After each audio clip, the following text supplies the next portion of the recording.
The second-seeded North Shore Storms girls hockey team represents Duluth, Marshall, Two Harbors, and Silver Bay. Tonight they took on the top-seeded Mirage, who represent Proctor and Hermantown. 5 different schools represented by 2 hockey teams. All of this to say the section final tonight was a packed barn. The Mirage looking for their 6th straight Section 7A title tonight.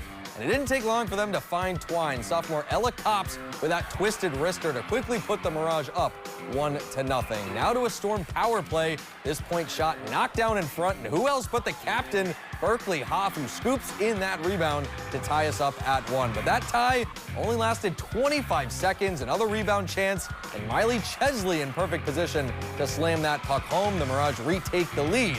Now to the second period, senior Grace Nichols doesn't want her season to end, going end-to-end with a filthy shorthanded goal. Now do you celebrate? You hit the Selly button, of course. Mirage go up 3-1. And it wasn't just the highlight reel goals. How about this save from senior goaltender Surrey Langley? She allows just one tonight as the Mirage win their 6th straight section title and are headed back to the state tournament.